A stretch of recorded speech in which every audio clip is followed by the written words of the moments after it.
Hello everyone, तो कैसे हैं आप सभी लोग। आप सभी का फिर से स्वागत है केमिस्ट्री क्लासेस में। देखिए, आज से हम स्टार्ट करने जा रहे हैं अपना नया चैप्टर, नई यूनिट, ठीक है, जो है एल्डिहाइड, कीटोन और कार्बोक्सिलिक अम्ल। हम पढ़ रहे हैं 12th NCERT केमिस्ट्री, जिसमें हमने 10वां चैप्टर और 11वां चैप्टर एल्कोहल फिनॉल ईथर, जो कि अपना चैप्टर नंबर 11 था, और हेलो एल्केन और हेलो एरिन, जो कि चैप्टर नंबर 10 था, वो दोनों हमने लास्ट लेक्चर तक कंप्लीट कर लिए थे। ठीक है, और आज से हम स्टार्ट करेंगे अपना नया चैप्टर एल्डिहाइड, कीटोन, कार्बोक्सिलिक अम्ल, जो बहुत ज़्यादा इंपॉर्टेंट है। क्यों इंपॉर्टेंट है, मैं आपका इसका रीज़न दूंगा। देखिए, एल्डिहाइड, कीटोन और कार्बोक्सिलिक अम्ल, इसमें एक फंक्शनल ग्रुप आता है नया, ठीक है, और वो फंक्शनल ग्रुप जो होता है वो है CO, C double bond O, मतलब कार्बोनाइल ग्रुप आता है। इसमें क्या आता है, एक कार्बोनाइल ग्रुप। वो कार्बोनाइल ग्रुप कितना इंपॉर्टेंट है, उसकी महत्वता को आपको समझना पड़ेगा।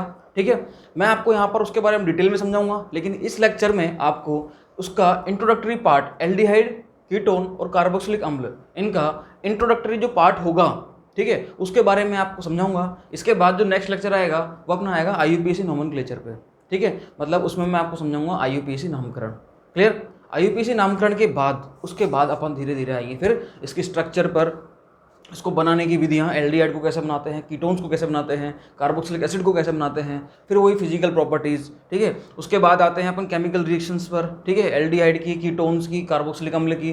फिर अगर अपने पास कोई इंपॉर्टेंट कोई भी एल्डिहाइड, कीटोन या कार्बोक्सिलिक अम्ल है तो उनके बारे में हम डिस्कस करते हैं।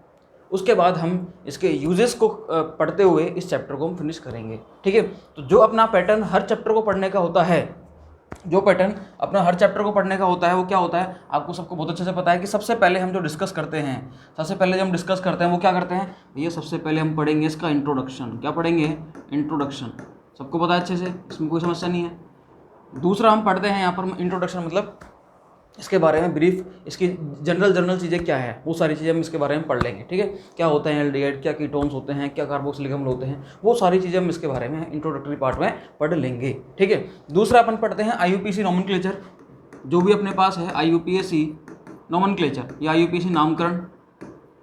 ठीक है, अपन जब इसका नामकरण पढ़ेंगे तो अपन दोनों पढ़ेंगे, इसका सिंपल नेम भी, जिसको अपन बोलते हैं सामान्य नाम या कॉमन नेम।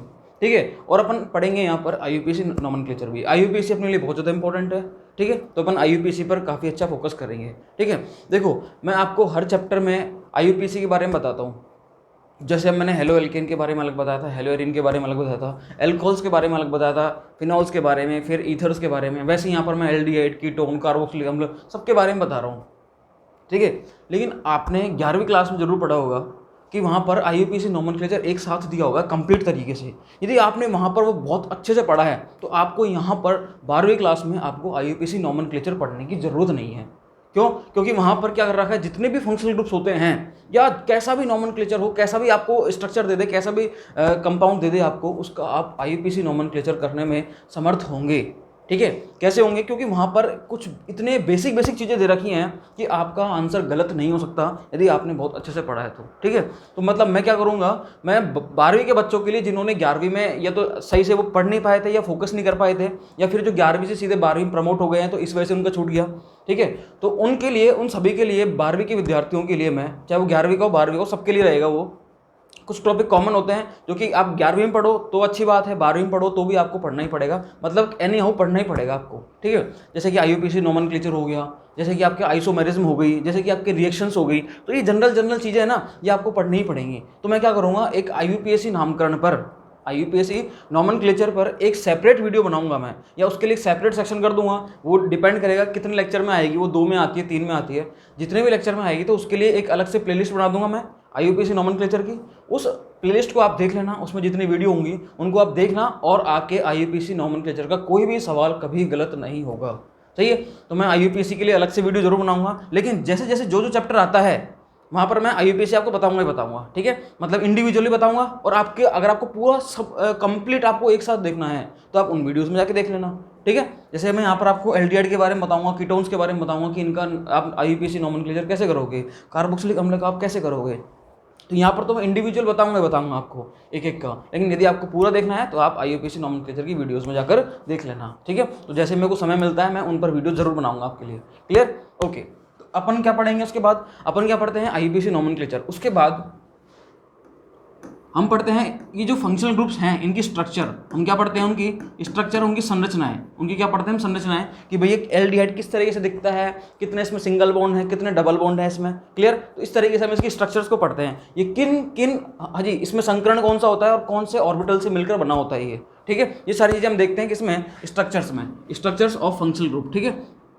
उसके बाद फोर्थ पॉइंट हम आते हैं methods of preparation of these compounds, मतलब हम इनको बनाने की विधियाँ देखेंगे। जैसे अपन जब बात करेंगे एल्डिहाइड की, तो हम देखेंगे कि एल्डिहाइड के बनाने की विधियाँ कौन कौन सी हैं, मतलब एल्डिहाइड को आप किस किस तरीके से बना सकते हो। जब बात करेंगे अपन कीटोन की, तो आप कीटोन को किस किस तरीके से बना सकते हो, कार्बोक्सिलिक अम्ल को आप किस किस तरीके से बना सकते हो, मतलब इसके बाद हम बात करते हैं, हाँ जी, इनको बनाने की विधियाँ, ठीक है। बनाने की विधियाँ मतलब methods of preparation, methods of preparation, clear. Methods of preparation मतलब इनको बनाने की विधियाँ, बनाने की, हाँ जी, विधियाँ,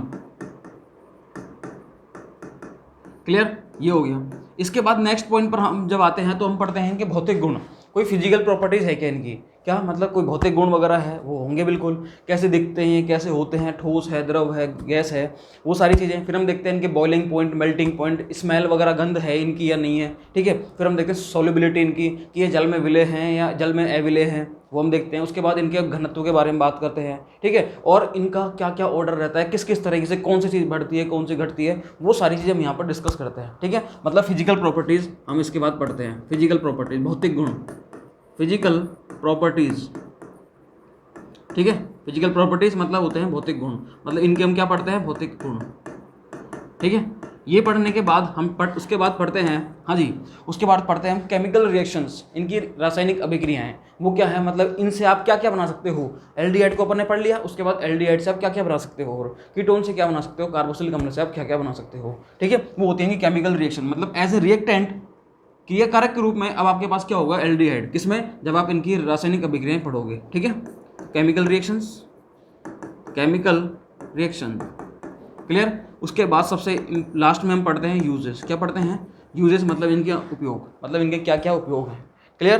कोई समस्या हो तो बताओ भैया इसमें, वैसे तो कोई दिक्कत होनी नहीं चाहिए, ठीक है। तो ये अपने 7-8 पॉइंट होते हैं, इस तरीके से हम न्यू पढ़ते हैं, और फिर भी कोई चीज़ छूट जाती है तो वो हम देख लेते हैं उसमें, ठीक है। बाकी आपको कोई भी फंक्शनल ग्रुप हो, कोई भी क्रियात्मक समूह हो, ठीक है, उसके बारे में आपको ये सब चीज़ें पढ़नी होती हैं, introduction, IUPAC nomenclature, structure, methods of preparation, उसकी physical properties, chemical reaction and uses, clear. ये 7 पॉइंट होते हैं जो कि अगर आपके दिमाग में ये सीक्वेंस रहेगा, आप इस सीक्वेंस को फॉलो करोगे तो आपके कहीं पर भी किसी भी चैप्टर में समस्या नहीं आएगी, क्लियर। ओके, तो सबसे पहले हम आज पढ़ेंगे इंट्रोडक्टरी पार्ट, हम क्या पढ़ेंगे, इसका इंट्रोडक्शन के बारे में पढ़ने वाले हैं आज अपन, क्लियर। ओके, तो आइए हम इंट्रोडक्शन के बारे में पढ़ते हैं। देखिए, एल्डिहाइड, कीटोन, कार्बोक्सिलिक अम्ल की विशेषता, मैं आपको एक बार इसकी फंक्शनल ग्रुप की स्ट्रक्चर दिखा देता हूँ सबकी। देखो, एल्डिहाइड क्या होते हैं, सुनना भैया, अगर मैं एल्डिहाइड की बात करता हूँ तो देखो, RCHO, मैं इसको ऐसे लिखता हूँ, हाँ जी, ये कार्बन, डबल बॉन्ड O इधर और इधर, एक R इधर होता है, एक R इधर होता है, ठीक है। अगर यहाँ पर H होगा तो इसको अपन बोलेंगे एल्डिहाइड, क्या बोलेंगे इसको अपन, एल्डिहाइड। लेकिन अगर दोनों, इस कार्बन से दोनों ग्रुप यदि एल्काइल ग्रुप जुड़ जाएं, दोनों क्या जुड़ जाएं, एल्काइल ग्रुप, तो भैया इसको हम बोलेंगे कीटोन, इसको हम क्या बोलेंगे, कीटोन, ठीक है। और यदि एक R को हटा के मैं यहाँ पर क्या लगा दूँ, OH लगा दूँ, तो भैया इसको अपन बोलेंगे क्या, कार्बोक्सिलिक अम्ल। सुनना भैया ध्यान से, बहुत ध्यान सुनना, देखो सुनना, इधर आ जाओ, देखो वापस से, RC डबल बॉन्ड O, ये तो तीनों में होगा, मतलब ये जो कार्बोनाइल ग्रुप है, CO ग्रुप है, CO, ठीक है, ये तो तीनों में होगा, एल्डिहाइड में भी होगा, कीटोन में भी होगा, और कार्बोक्सिलिक अम्ल में भी होगा, सही है, कोई दिक्कत नहीं है। लेकिन अब देखो वेरिएशन कहाँ आएगा, यदि इधर हाइड्रोजन आता है, क्या आता है, हाइड्रोजन, तो भैया ये हो जाएगा अपना एल्डिहाइड, क्या हो जाएगा ये, एल्डिहाइड। बोलो भैया कोई दिक्कत है इसमें, कोई दिक्कत नहीं। यदि ये यहाँ पर R लिख दूँ, उसकी जगह मैं क्या लिख देता हूँ, R, इस H की जगह R आ जाए, कोई एल्काइल ग्रुप आ जाए, तो भैया उसको हम क्या बोलेंगे, उसको हम बोलेंगे कीटोन, क्या बोलेंगे उसको हम, कीटोन, क्लियर। और यदि इस जगह पर, यहाँ पर H या R की जगह पर क्या आ जाए, OH आ जाए, क्या आ जाए, OH, इसको अपन बोलते हैं कार्बोक्सिलिक अम्ल, क्या बोलते हैं, कार्बोक्सिलिक, हाँ जी, कार्बोक्सिलिक एसिड, क्लियर है, इसमें कोई समस्या नहीं किसी को भी, ठीक है। हाँ जी, देखिए तो आपको ये चीज़ समझ में आ चुकी है कि एल्डिहाइड क्या होते हैं, कीटोन्स क्या होते हैं, कार्बोक्सिलिक अम्ल क्या होते हैं। ठीक है, अब एक बार अपन इसके बारे में जो चीज़ें दे रखी हैं वो सारी चीज़ें एक बार पढ़ लेते हैं। आपको ये तो पता लग गया कि सब में एल्डिहाइड, कीटोन और कार्बोक्सिलिक अम्ल में कार्बन डबल बॉन्ड O, मतलब कार्बन डबल बॉन्ड ऑक्सीजन, ये तो होगा ही होगा। ठीक है, और एक एल्काइल ग्रुप होगा, एक एल्काइल ग्रुप और C डबल बॉन्ड होगा। अब यदि हाइड्रोजन आता है तो भैया एल्डिहाइड, एल्काइल आता है तो भैया कीटोन, और यदि OH आता है तो कार्बोक्सिलिक अम्ल। क्लियर है, कोई समस्या नहीं है इसमें। आइए देखो एक बार अपन इसके बारे में पढ़ लेते हैं क्या बोल रखा है इन्होंने। ठीक है, क्योंकि हमारा जो टैगलाइन है वो क्या है, NCERT लाइन टू लाइन। हम यहाँ पर क्या पढ़ते हैं, NCERT लाइन टू लाइन पढ़ते हैं। क्लियर, इसमें कोई समस्या नहीं है। आइए देखो, पिछले एकक में, पिछले चैप्टर में हम आपने कार्बोक्सिलिक यौगिकों का अध्ययन, कार्बनिक यौगिकों का अध्ययन किया है जिनमें प्रकार्बन मतलब फंक्शनल ग्रुप में कार्बन तथा ऑक्सीजन परमाणु के मध्य एकल आबंध पाया जाता था। मतलब अपन ने अब तक जो भी पढ़ा है, था एल्कोहल फिनोल ईथर, आपने क्या पढ़ा था, एल्कोहल, तो आप देख रहे थे भैया CO बॉन्ड था। आपने पढ़ा था ईथर, तो भैया अभी भी CO बॉन्ड है। आपने पढ़ा था फिनॉल, तो अभी भी क्या है, CO बॉन्ड है। मतलब अब तक जितने आपने चैप्टर जो पढ़े हैं, एल्कोहल फिनॉल ईथर, जितनी फंक्शनल ग्रुप पढ़े हैं, वहाँ पर कार्बन ऑक्सीजन के बीच में सिंगल बॉन्ड था। लेकिन यहाँ पर यदि बात करें, अपन इधर बात करें, तो भैया हम क्या पढ़ेंगे, इस एकक में आप ऐसे कार्बनिक यौगिकों के बारे में अध्ययन करेंगे जिसमें फंक्शनल ग्रुप में कार्बन तथा ऑक्सीजन के मध्य डबल बॉन्ड हो, क्या हो, द्विआबंध हो। ये देखो, ये रहा भैया, ये हो, क्या हो, C डबल बॉन्ड O, जिसे हम क्या कहते हैं, कार्बोनिल समूह कहते हैं, कार्बोनिल ग्रुप कहते हैं। क्या कहते हैं इसे अपन, कार्बोनिल ग्रुप। ठीक है, CO बॉन्ड को अपन क्या कहते हैं, C डबल बॉन्ड O को carbonyl group, carbonyl group. Clear है, कोई समस्या, बोलो भैया। इस कार्बोनाइल ग्रुप के बारे में कुछ दिक्कत हो तो बताओ, नहीं है? ओके, अब आपके समझ में आ चुके हैं, सारी चीज़ समझ में आ चुकी है आपके। ठीक है, अब आगे चलते हैं अपन, आओ देखना भैया। हाँ जी, क्या बोला इन्होंने, एल्डिहाइडों में कार्बोनिल समूह, सुनना भैया, एल्डिहाइड का मतलब क्या होता है, ये RC डबल बॉन्ड OH, ये अपने पास एल्डिहाइड है। ठीक है, यहाँ पर एक हाइड्रोजन होता है, बाकी RCO ग्रुप तो है ही है। एल्डिहाइडों में कार्बोनिल समूह, इसको अपन क्या बोलते हैं, कार्बोनिल समूह, ये कार्बोनिल समूह होता है ये वाला।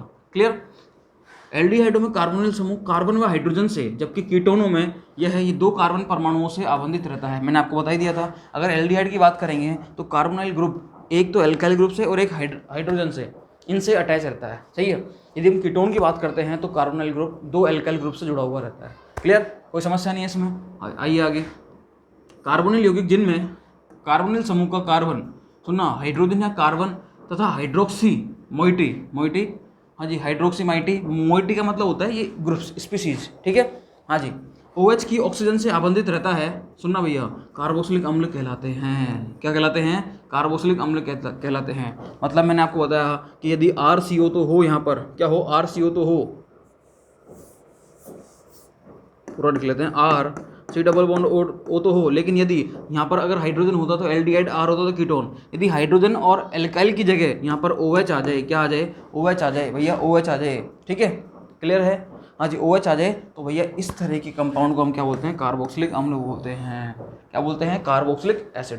क्लियर, ये चीज़ें मैं आपको बता चुका हूँ सारी चीज़ें। आइए, जबकि वे यौगिक जिनमें कार्बोनिल समूह का कार्बन हाइड्रोजन या कार्बन तथा NH2 के साथ, हाँ जी, नाइट्रोजन अथवा किसी हेलोजन से जुड़ा रहता है, क्रमशः एमाइड, एसिल हैलाइड कहलाते हैं। एस्टर और एनाइड्राइड कार्बोक्सिलिक अम्लों के व्युत्पन्न होते हैं। इन वर्गों के यौगिकों को सामान्य सूत्र नीचे दिए गए हैं। देखो, मैं आपको यहाँ पर और चीज़ें बताता हूँ, और चीज़ें क्या हैं। आपने अभी तक फंक्शनल ग्रुप जो इस चैप्टर में दे रखे हैं, एल्डिहाइड, कीटोन और कार्बोक्सिलिक अम्ल, इसके बारे में तो पढ़ लिया। लेकिन कार्बोक्सिलिक एसिड के कुछ व्युत्पन्न भी होते हैं जिनको अपन बोलते हैं डेरिवेटिव्स। क्या बोलते हैं, डेरिवेटिव, व्युत्पन्न होते हैं। उन व्युत्पन्न के बारे में अपन एक बार पढ़ लेते हैं, उनके बारे में डिस्कस कर लेते हैं। आइए देखिए, देखना भाई साहब, हाँ जी, देखो यहाँ पर ये स्पेस मिला है अपन को, इस स्पेस को यूज़ में कर लेते हैं अपन, और बड़ा कर लेते हैं। इधर देखना, देखो आपको बहुत अच्छे से पता है, क्या पता है कि भैया RCHO, इसको तो अपन बोलते हैं एल्डिहाइड। क्या बोलते हैं इसको तो अपन, aldehyde. RC double bond O, R, इसको अपन बोलते हैं कीटोन। और RC double bond O, OH, इसको अपन बोलते हैं कार्बोक्सिलिक अम्ल, या फिर कार्बोक्सिलिक एसिड। क्लियर है, देखो कार्बोक्सिलिक एसिड में का जो ये OH है, यदि इसको हटाकर हम क्या ला दें भैया, यहाँ पर हम ला दें OR क्या ला दें हम यहाँ पर OR, मतलब इस OH को हटाकर यदि यहाँ पर OR ला दें, देखो कैसे, R C double bond O और ये OR हो गया, क्या हो गया OR। ये अपन ने क्या लिया है, OH की जगह पर अपन OR लिया है, इसको अपन बोलते हैं एस्टर। क्या बोलते हैं इसको भैया, एस्टर। क्लियर है, कोई दिक्कत नहीं है। आइए देखो, यदि हम इस OR की जगह पर हम ये ग्रुप लगा दें OCOR, क्या लगा दें OCOR। मैंने आपको बताया भी था इसके बारे में भैया, मैंने आपको बताया भी था कहाँ पर, जब हम अल्कोहल के बारे में पढ़ रहे थे। मैंने आपको बोला था कि यदि कार्बोक्सिलिक अम्ल को आप क्या कराओ, रिड्यूस कराओ, उसका अपचयन कराओ। यदि आप कार्बोक्सिलिक अम्ल का अपचयन कराते हो in the presence of lithium aluminium hydride, तो भैया आपको अल्कोहल मिलता है। लेकिन यदि आप एस्टर का भी अपचयन कराते हो तो भी आपको क्या मिलेगा, हाँ जी, तो भी आपको अल्कोहल मिलेगा। तो वो एस्टर मैंने आपको समझाया था कि एस्टर क्या होता है, ये होता है एस्टर, जिसको आप शॉर्ट में कैसे लिखते हो, इसको शॉर्ट में आप इसको बोलते हैं एनहाइड्रेट, इसको अपन क्या बोलते हैं एनहाइड्रेट। ये अपने पास क्या था, एस्टर था, ये अपने पास क्या था, एस्टर था, ठीक है।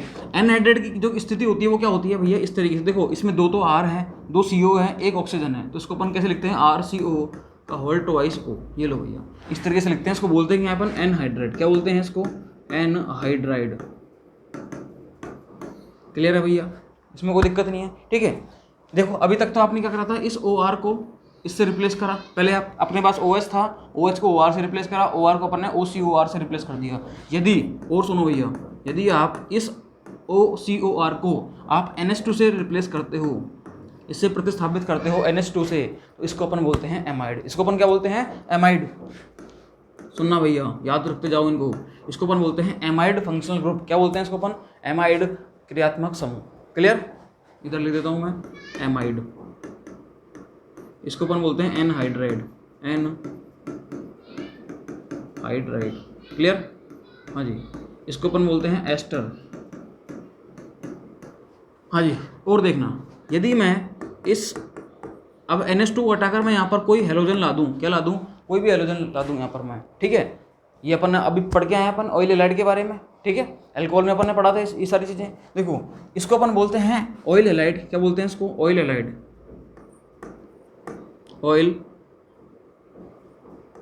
Oil halide. क्या बोलते हैं इसको, ऑयल हैलाइड। या फिर इसका एक नाम होता है एल्केनोइल हैलाइड। क्या बोलते हैं इसको, एल्केनोइल। ऑयल हैलाइड तो अपन लास्ट में लगाते हैं इसके, ठीक है। लेकिन इनका होते क्या है, ये होते हैं एल्केनोइल हैलाइड। क्या होते हैं ये, एल्केनोइल हैलाइड। क्लियर है, कोई दिक्कत नहीं है, हाँ जी। इसको एक और क्या बोलते हैं अपन, एल्केनोइल हैलाइड्स। लो भैया, बताओ भैया, ये सारे फंक्शनल ग्रुप आपके समझ में आए या नहीं आए, ये जो मैंने सामने लिखे ये आपके समझ में आया नहीं आया। देखो एल्डिहाइड, कीटोन, कार्बोक्सिलिक अम्ल, ये तो अपना चैप्टर है, ठीक है। अगर यदि हाइड्रोजन हो यहाँ पर RCO तो होगा ही होगा, हाइड्रोजन हो तो भैया एल्डिहाइड, यदि एल्किल ग्रुप हो तो कीटोन, यदि OH हो तो क्या होगा, कार्बोक्सिलिक अम्ल। लेकिन यदि हम OH को उठाकर यदि हम क्या ला दें, OR ला दें तो एस्टर हो जाएगा। OCOR बोल दें या फिर लिख दें अपन वहाँ पर तो भैया एनहाइड्राइड हो जाएगा। NH2 लिख देते हैं अपन तो अमाइड हो जाता है। और यदि हम यहाँ पर हेलोजन ला देते हैं तो भैया अपने पास क्या हो जाता है, ऑयल हैलाइड हो जाता है। क्लियर, कोई दिक्कत नहीं है। ये चीज़ यहाँ पर बोली गई थी, इन चीज़ों को आप नोट कर लो। ये सारे फंक्शनल ग्रुप हैं अपने, ठीक है। जब मैं आपको IUPAC पढ़ाऊंगा तो वहाँ पर इनके बारे में डिटेल में बताऊंगा कि किस फंक्शनल ग्रुप का सफिक्स लगता है, किसका प्रीफिक्स लगेगा, कब लगेगा और क्यों लगेगा, ठीक है। तो वहाँ पर मैं IUPAC नोमेनक्लेचर में आपको डिटेल में डिस्कस करूँगा। क्लियर, हाँ जी, ओके। देखना भैया,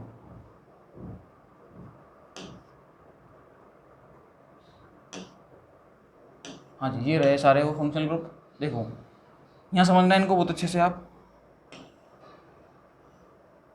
ओके। देखिए यहाँ अपन डिस्कस कर रहे थे कि यदि कार्बोक्सिलिक अम्ल कहलाते हैं यहाँ तक तो कोई दिक्कत नहीं, जबकि वे यौगिक जिनमें कार्बोनिल समूह का कार्बन, हाइड्रोजन कार्बन तथा NH2 मोइटी की नाइट्रोजन अथवा किसी हेलोजन से जुड़ा रहता है, क्रम से एमाइड व एसिल हैलाइड कहलाते हैं। क्या कहलाते हैं, एक तो एमाइड कब होगा, जब वो NH2 से जुड़ा होगा, किससे जुड़ा होगा, NH2 से। और एसिल हैलाइड का मतलब क्या होता है भैया, ऑयल हैलाइड ही बोलते हैं इनको, ठीक है। एसिल हैलाइड बोल सकते हैं इनको। एसिल हैलाइड का मतलब क्या होता है भैया, हेलोजन से जुड़ा हो, किस जुड़ा हो, हेलोजन से। एल्डिहाइड भैया हाइड्रोजन है केवल, यहाँ पर क्या जुड़ा हुआ है, हाइड्रोजन। इस हाइड्रोजन को हटा के अपना एल्किल लगाया तो कीटोन, और यदि OH लगाया तो कार्बोक्सिलिक अम्ल। लो भैया, कोई दिक्कत नहीं है इसमें। यदि आपने इस OH को हटाकर NH2 लगा दिया तो भैया एमाइड, ठीक है। और यदि हेलोजन लगा दिया तो एसिल हैलाइड। क्लियर। तो और लेकिन मैंने आपको यहाँ पर एक दो चीज़ और बताई है। मैंने क्या बोला, यदि आप यहाँ पर ये कर देते हो, ये लो भैया, यदि आप यहाँ पर ओ आर ला देते हो तो भैया क्या हो जाएगा, एस्टर हो जाएगा ये। यदि आप यहाँ पर सी डबल बॉन्ड ओ इधर, हाँ जी, ये ओ सी ओ आर ये ग्रुप ला देते हो तो इसको अपन बोलते हैं एनहाइड्राइड। क्या बोलते हैं इसको, एनहाइड्राइड। क्लियर। और ये हो जाता है अपना एस्टर। लो भैया, कोई समस्या है इसमें, कोई दिक्कत? मेरे हिसाब से कोई समस्या नहीं होनी चाहिए आपको। क्लियर है। तो ये हो गए अपने फंक्शनल ग्रुप्स के बारे में, ठीक है। और अपन ने इनको सारा का सारा इनका क्लासिफिकेशन अपन ने सीख लिया है। तो इंट्रोडक्शन और इसका क्लासिफिकेशन वो हमने यहाँ पर सीखा है, ठीक है। और देखते हैं और क्या क्या है इसके बारे में। आइए, ये देखो, ये दे रखे हैं, एस्टर भी दे रखे हैं और एसिड एनहाइड्राइड भी दे रखे हैं, ठीक है। एस्टर भी दे रखे हैं और क्या दे रखे हैं, एनहाइड्राइड। ये एस्टर हो गया अपना, ये अपना क्या हो गया, एसिड एनहाइड्राइड। एस्टर में ओ आर होता है, इसमें ये वाला ग्रुप होता है, ठीक है, OCOR। क्लियर है, कोई दिक्कत नहीं है। अब देखो, एल्डिहाइड, कीटोन और कार्बोक्सिलिक अम्ल पौधों और जीवों में विस्तृत रूप से पाए जाते हैं। भैया सबसे ज़्यादा मिलने वाले जो कंपाउंड्स होते हैं वो कौन से होते हैं, एल्डिहाइड, कीटोन और कार्बोक्सिलिक अम्ल। इनको हम आगे जाके देखेंगे कि ये तो बहुत ज़्यादा काम में आने वाले हैं इंडस्ट्री लेवल पर भी, ठीक है। हाँ जी, देखिए, ये जीवों की जैव रासायनिक प्रक्रिया में महत्वपूर्ण योगदान देते हैं। ये प्रकृति में सुगंध व स्वाद प्रदान करते हैं। भैया सुगंध जो आती है, स्मेल, ठीक है, और स्वाद, टेस्ट, स्मेल और टेस्ट के लिए भी क्या होते हैं, रेस्पॉन्सिबल होते हैं, ये अपन को देते हैं। क्लियर। हाँ जी, जैसे वेनिलिन, वेनिलन सेम से प्राप्त होता है, वेनिला जो होता है उससे प्राप्त होता है कौन, वेनिलिन, ठीक है। वेनिलिन के बारे में सैलिसिल्डिहाइड, सैलिसिल एल्डिहाइड, ये जो होता है मेडोस्वीट से प्राप्त होता है। किससे होता है, मेडोस्वीट से प्राप्त। और एक होता है सिनेमल्डिहाइड, दालचीनी आपने नाम सुना होगा, उससे प्राप्त होता है। और इनकी स्मेल कैसी होती है, रुचिकर होती है। जब भी आपको कोई कंपाउंड को, हाँ जी, इस तरीके से बनाना होता है तो आपको इनका फ्लेवर डाल देते हैं अपन। क्या डाल देते हैं, इनका फ्लेवर। तो फ्लेवर कहाँ से निकलते हैं, इधर से निकलते हैं, ठीक है। तो फ्लेवर अगर आपको देना हो या फिर उसको स्वाद प्रदान करना हो तो भैया आप ये इन चीज़, इस तरीके से चीज़ों को यूज़ में ले सकते हो। क्लियर है, कोई दिक्कत नहीं है। हाँ जी, इसलिए क्या होता है कि जैव रासायनिक प्रक्रिया जो होती है इनमें इनका बहुत महत्वपूर्ण योगदान होता है। क्लियर। जैसे इन्होंने 3 चीज़ बोली थी, वेनिलिन बोला है, सैलिसिल्डिहाइड बोला है और सिनेमल्डिहाइड। देखो, वेनिलिन की स्ट्रक्चर आपको याद दिमाग में रहनी चाहिए कि ये एल्डिहाइड होता है। देखो यहाँ पर इसको हटाओ, इसको हटाओ, ये क्या है, बेंजल्डिहाइड है। क्या है ये, यदि मैं इसकी बात करूँ इधर से, ये जो है ये कंपाउंड, ये क्या है, बेंजल्डिहाइड है। ये क्या है, बेंजल्डिहाइड, मैंने आपको बता रखा ही है, ठीक है, कोई दिक्कत नहीं है। हाँ जी, इसकी अगर मेटा पोजीशन पर क्या आ जाए, मिथॉक्सी, और ऑर्थो पोजीशन पर क्या आ जाए, हाइड्रोक्सी। मतलब मिथॉक्सी और OH ग्रुप यदि आ जाते हैं इसके रेस्पेक्टिवली, ओ मेटा और पैरा पोजीशन पर, मेटा पर तो क्या आ जाए, हाँ जी, मिथॉक्सी मतलब OCH3, और ऑर्थो पर क्या आ जाए भैया, सॉरी, मेटा, पैरा पर क्या आ जाए, OH ग्रुप। मेटा पर OCH3 और पैरा पर OH ग्रुप आ जाए तो इस तरीके की बेंजल्डिहाइड को अपन क्या बोलते हैं, वेनिलिन। क्या बोलते हैं, वेनिलिन। क्लियर है। और ये प्राप्त कहाँ से होता है, वेनिला सेम से प्राप्त होता है ये, ठीक है। इसका नाम क्या हो गया, वेनिलिन। इसके बारे में तो आप बहुत अच्छे से जानते हो, सैलिसिल्डिहाइड, ठीक है। अपन ने इसको बनाया भी है बाय द राइमर टीमान अभिक्रिया। सही है, याद देखा होगा आपने। जब अपन फिनॉल की रिएक्शन पढ़ रहे थे तो फिनॉल की रिएक्शन में हमने काफ़ी सारी पढ़ी थी। पहली पढ़ी थी कॉल्बे रिएक्शंस, ठीक है, कॉल्बे अभिक्रिया, जहाँ पर अपन ने सैलिसिलिक एसिड बनाया था। क्या बनाया था, सैलिसिलिक अम्ल, ठीक है। और अपन ने आगे पढ़ी थी राइमर टीमान अभिक्रिया। राइमर टीमान अभिक्रिया में हमने क्या सीखा था कि भैया आप फिनॉल से सैलिसिल्डिहाइड कैसे बनाओगे, ठीक है। मतलब इसकी ऑर्थो पोजीशन पर अपन ने क्या जोड़ा था भैया, इसकी ऑर्थो पोजीशन पर जोड़ा था हमने CHO ग्रुप, ठीक है, by the help of chloroform and NaOH, ठीक है। मतलब क्लोरोफॉर्म और NaOH की अभिक्रिया से हमने क्या बनाया था, ऑर्थो पोजीशन पर इसके CHO ग्रुप जोड़ा था और उसको हमने बोला था राइमर टीमान अभिक्रिया। Clear, okay. तो ये हो गया सैलिसिल्डिहाइड। मतलब बेंजल्डिहाइड जो होता है इसके ऑर्थो पोजीशन पर क्या होता है, OH ग्रुप। एक होता है सिनेमल्डिहाइड। सिनेमल्डिहाइड में क्या होता है भैया, ध्यान रखना, यहाँ पर कार्बन कार्बन डबल बॉन्ड होता है। मतलब यहाँ पर कॉन्जुगेशन आ जाता है। क्या आ जाता है, कॉन्जुगेशन। क्यों आ जाता है कॉन्जुगेशन, यदि मैं इसकी स्ट्रक्चर देखूँ, यदि मैं इसकी स्ट्रक्चर देखता हूँ, देखना भैया, देखो इसको स्ट्रक्चर को थोड़ा सा मैं ओपन करके दिखाता हूँ आपको। देखो ये है अपने पास बेंजीन रिंग, इस पर CH डबल बॉन्ड CH और ये इस तरीके से होता है CHO, ठीक है। इसको अपन बोलते हैं सिनेमल्डिहाइड, ठीक है। यदि ये COOH होता तो उसको अपन बोलते हैं सिनेमिक एसिड। क्या बोलते हैं, सिनेमिक एसिड, ठीक है। हाँ जी, इसमें तो कोई दिक्कत है नहीं। तो ये डबल बॉन्ड है यहाँ पर क्या डबल बॉन्ड, तो देखो एक डबल बॉन्ड ये रहा और एक डबल बॉन्ड ये रहा। यदि डबल बॉन्ड किस में आ जाए, अल्टरनेटिव आ जाए, एक छोड़कर एक, एक छोड़कर एक, तो देखो पहले डबल बॉन्ड, फिर सिंगल बॉन्ड, फिर डबल बॉन्ड, तो इसको अपन बोलते हैं कि यहाँ पर रेजोनेंस होता है। यहाँ पर क्या होता है, रेजोनेंस, मतलब यहाँ पर कॉन्जुगेशन है, संयुग्मन है यहाँ पर, ठीक है। तो जहाँ पर रेजोनेंस होगा तो वहाँ पर स्टेबिलिटी भी आ जाती है ज़्यादा, ठीक है। तो यहाँ पर रेजोनेंस वगैरह है, इसलिए इसका नाम क्या पड़ गया, सिनेमल्डिहाइड। लेकिन ये मिलता कहाँ से है ये, हाँ जी, दालचीनी से प्राप्त होता है। किससे प्राप्त होता है, दालचीनी से। क्लियर है, कोई दिक्कत नहीं है। ये होता है अपना सिनेमल्डिहाइड। ध्यान रखना भैया इन तीनों की स्ट्रक्चर। वेनिलिन, ये तो आपको पता ही है, सैलिसिलैल्डिहाइड, और सैलिसिलिक अम्ल बोले तो यहाँ पर COOH हो जाएगा, ठीक है। ये होता है अपना सिनेमैल्डिहाइड। सिनेमैल्डिहाइड क्या होता है, बेंजीन पर CH double bond CH CHO ये होता है। और वेनिलिन क्या होता है भैया, बेंजल्डिहाइड की मेटा पोजीशन पर तो आ जाए OCH3 और पैरा पोजीशन पर आ जाए OH, ये अपना क्या होता है वेनिलिन। क्लियर, तो ये अपने कुछ कंपाउंड है। ओके, इन तीनों के बारे में ध्यान रखना भैया। देखो, हाँ जी, ये अनेक खाद्य उत्पादों व औषधों में सुगंध प्रदान करने के लिए प्रयुक्त होते हैं। इस वर्ग के कुछ यौगिकों का उत्पादन विलायक मतलब एसीटोन और आसंजी चिपकाने वाले पदार्थ, हाँ जी, पेंट हुआ, रेजिन हुआ, सुगंध हुआ, प्लास्टिक हुआ, वस्त्र हुआ आदि बनाने के लिए भी किया जाता है। मैंने आपको बताया था कि एसीटोन जो होते हैं, एसीटोन ये तो काफ़ी जो सॉल्वेंट होते हैं, ठीक है। लैब में सबसे ज़्यादा यूज़ में आने वाला कोई सॉल्वेंट है तो वो क्या है अपना एसीटोन है, ठीक है। तो उसको अपन लेते ही यूज़ में तो एसीटोन को, तो क्लियर है, कोई दिक्कत नहीं है। बाकी आसंजी वगैरह होते हैं, चिपकाने वाले पदार्थ जो होते हैं, उनमें भी इनका काम में लिया जाता है। तो इस तरीके से ये हो गया अपना जनरल इंट्रोडक्शन, और इसका पूरा क्लासिफिकेशन अपन ने पढ़ लिया कि एल्डिहाइड क्या होते हैं, कीटोन क्या होते हैं, और कार्बोक्सिलिक अम्ल क्या होंगे। कार्बोक्सिलिक अम्ल के बारे में डिटेल हम आगे पढ़ेंगे और भी, ठीक है। उसकी कंप्लीट डिटेल हम आगे जाकर पढ़ेंगे, ठीक। कहाँ पर, जब अपन कार्बोक्सिलिक एसिड को स्टार्ट करेंगे। अभी अपन केवल और केवल आगे जाकर एल्डिहाइड कीटोन को एक साथ पढ़ने वाले हैं, क्योंकि इनकी प्रॉपर्टीज़ जो होती हैं, इनके गुणधर्म जो होते हैं वो सिमिलर होते हैं कुछ, ठीक है। इसलिए अपन इनको एक साथ पढ़ते हैं, किसको, एल्डिहाइड और कीटोन को, और कार्बोक्सिलिक अम्ल को अपन अलग पढ़ते हैं। जैसे अपन ने लास्ट लेक्चर में हमने क्या पढ़ा था, एल्कोहल और फिनॉल को एक साथ पढ़ा था हमने, जो कुछ रिएक्शन थी उनकी लगभग सेम थी, ठीक है। तो हमने अल्कोहल फिनॉल को एक साथ पढ़ लिया था, लेकिन ईथर का हमने देखो बिल्कुल अलग से पढ़ा था, सेपरेट करके, ठीक है। उसी तरीके से हम एल्डिहाइड कीटोन को तो एक साथ पढ़ेंगे, और बाकी जो कार्बोक्सिलिक अम्ल है उसको अपन सेपरेट करके पढ़ेंगे, सही है। किसी को कोई समस्या है इसमें, कोई दिक्कत नहीं है। एक बार फटाफट से इंग्लिश वाले और देख लो, आओ देखो इंग्लिश वाले, CBSE बोर्ड वाले देखो भैया एक बार। हाँ जी, तो फंक्शनल ग्रुप के बारे में तो मैंने समझा ही दिया, एक बार लैंग्वेज और समझ लो आप, ठीक है। लैंग्वेज क्या है, इन दिस, हाँ जी, इन द प्रीवियस, नहीं किया क्या मैंने इसको, okay, in the previous unit you have studied organic compound with functional group containing carbon oxygen single bond, ठीक है। कार्बन ऑक्सीजन सिंगल बॉन्ड के बारे में अपने डिस्कस किया था, अल्कोहल में भी, फिनॉल में भी और ईथर में भी। In this unit we will study about the organic compound containing carbon oxygen double bond, देखो C डबल बॉन्ड O के बारे में डिस्कस करेंगे, called carbonyl group, which is one of the most important functional group in the organic chemistry. यहाँ पर अपन carbon oxygen double bond के बारे में डिस्कस करेंगे इस चैप्टर में, ठीक है। चाहे एल्डिहाइड हो, चाहे कीटोन हो, चाहे कार्बोक्सिलिक अम्ल हो, ठीक है। और जो C double bond O group होता है, इसको अपन क्या बोलते हैं, कार्बोनाइल ग्रुप, क्या बोलते हैं, कार्बोनाइल ग्रुप, ठीक है। In aldehyde, the carbonyl group is bonded to a carbon and hydrogen, while in the ketone it is bonded to 2 carbon atoms. Aldehyde में एक एल्काइल और एक हाइड्रोजन होता है, कीटोन में दोनों के दोनों क्या होते हैं, एल्काइल ग्रुप होते हैं, ठीक है।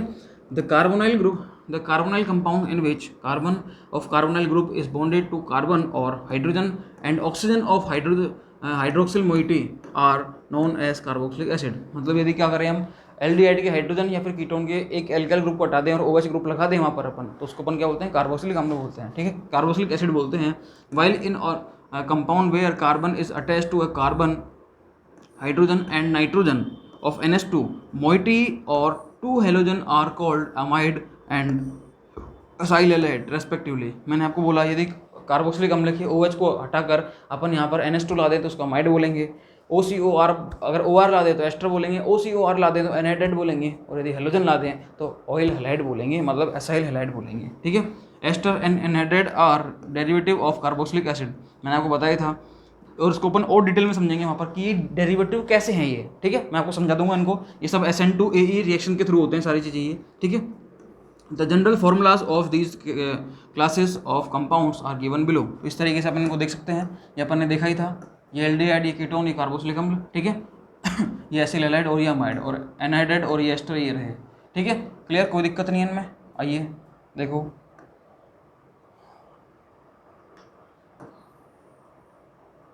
हाँ जी देखना, एल्डिहाइड, कीटोन और कार्बोक्सिलिक अम्ल acid are wide spread in plants and animal kingdom. मतलब ये फैले हुए हैं किसमें, अगर इनकी बात करें तो एनिमल किंगडम जो होते हैं, ठीक है, जीव जातियाँ वगैरह हैं, इनमें आराम बहुतायत में फैले हुए हैं चीज़ें, उनमें पाए जाते हैं ये, ठीक है। They play an important role in biochemical processes of life, और जैव रासायनिक अभिक्रियाओं में इनका क्या होता है, बहुत ज़्यादा योगदान होता है बायोकेमिकल प्रोसेसेस में, ठीक है। हाँ जी, बात करें दे एड हाँ जी फ्रेगरेंस एंड फ्लेवर्स, मतलब ये सुगंध ये अपन को प्रदान करते हैं और टेस्ट भी प्रदान करते हैं, स्वाद भी प्रदान करते हैं ये, ठीक है। हाँ जी, टू नेचर, फॉर एग्जांपल जैसे इन्होंने 3 एग्जांपल लिए, वेनिलिन लिया है जो कि वनीला बीन से प्राप्त होता है, ठीक है। हाँ जी, सैलिसिलैल्डिहाइड जो कि क्या ये मेडो स्वीट से प्राप्त होता है ये, एंड सिनेमेल्डिहाइड जो कि अपने कहाँ से होता है, सिनेमन मतलब दालचीनी से प्राप्त होता है ये, ठीक है। इनकी बहुत क्या होती है, प्लेजेंट, हाँ जी, फ्रेगनेंस होती है इनकी, बहुत ज़्यादा सुगंधित होते हैं। कैसे होते हैं, सुगंधित होते हैं ये, ठीक है। तो इनकी फ्रेगरेंस होती है ये। देखो ये होता है वेनिलिन, ये होता है सैलिसिलैल्डिहाइड, ये होता है अपना सिनेमेल्डिहाइड, ठीक है। तीनों की स्ट्रक्चर मैंने आपको समझाई थी, तीनों आपको याद भी रहनी चाहिए ये, ठीक है। इनको एक बार लिख के, एक दो बार लिख के प्रैक्टिस कर लेना, आपको समझ में आ जाएगा। They are use in many food product and pharmaceutical to add flavours, मतलब इनका बहुत ज़्यादा यूज़ होता है बहुत सारे जो खाद्य उत्पाद होते हैं उनमें, और फार्मास्यूटिकल जो ड्रग्स वगैरह होते हैं या फिर फार्मास्यूटिकल जितने भी कंपाउंड बनते हैं उनमें इनका काफ़ी यूज़ होता है, ठीक है। Some of these families are manufactured for use as solvent, ठीक है। इनको सॉल्वेंट की यूज में भी, सॉल्वेंट की तरह भी इनको काम में लेते हैं, जैसे एसीटोन वगैरह हुआ। एसीटोन क्या होता है, कीटोन ही होता है। एंड देखेंगे इनको अपन बहुत डिटेल में समझेंगे। And for preparing material like adhesive, paints, resins, हाँ जी, परफ्यूम्स, प्लास्टिक्स, फैब्रिक्स एटसेट्रा, तो इनके बनाने में इनका उपयोग किया जाता है। क्लियर, कोई दिक्कत है इसमें कोई दिक्कत नहीं। ये अपना जनरल इंट्रोडक्शन पार्ट था, और इनके बारे में डिटेल स्टडी अपन पढ़ेंगे जब इनकी रिएक्शंस वगैरह पढ़ेंगे, इनको कैसे बनाते हैं, इनकी फिजिकल प्रॉपर्टीज़ क्या होती हैं, इनकी केमिकल रिएक्शंस क्या होती हैं, वहाँ पर अपन इनकी डिटेल में स्टडी करेंगे। नेक्स्ट लेक्चर में आपके सामने लेकर आऊँगा IUPAC नॉमेनक्लेचर पे, ठीक है। तो मिलेंगे नेक्स्ट लेक्चर में IUPAC नामकरण में। तब तक आप इसको समझिए, इसको पढ़िए, और कोई समस्या हो तो आप कमेंट करके जरूर बताइए, ठीक है। Okay, thank you so much.